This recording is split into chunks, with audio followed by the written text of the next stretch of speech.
Praise the lord అండి. Good morning. దేవుని మాటల కొరకు ఎదురు చూస్తున్నారా?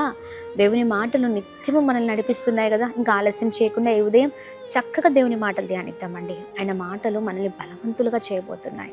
Praise the Lord. చూడండి, యోబు గ్రంథం 5వ అధ్యాయం 11వ వచనం ద్వారా పరిశుద్ధాత్మ దేవుడు ఉదయకాల సమయంలో మనందరితో మాట్లాడనై ఉన్నారండి. ఆయన దీనులను ఉన్నత స్థలంలో నుంచును, దుఃఖపడు వారిని క్షేమమునకు లేవనెత్తును.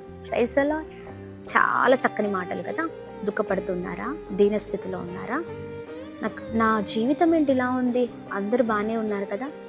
అందరి ఎదుట నా జీవితం ఇలా చిన్నగా ఉండడం నాకు చాలా బాధగా ఉందండి అని అంటున్నారా?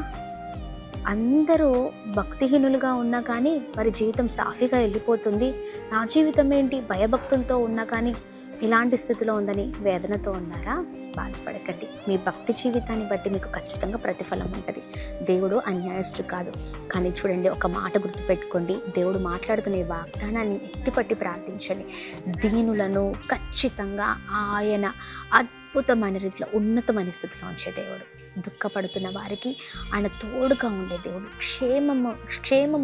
క్షేమమునకు లేవనెత్తే దేవుడు. ఉదయకాల సమయంలో చూడండి, దావీదు గారిని ఎలా దేవుడు ఆశీర్వదించారు. అందరూ చిన్నవాడిగా చూశారు, కానీ దేవుని కనుదృష్టి దావీదు పైన పెద్దగా ఉన్నాయండి.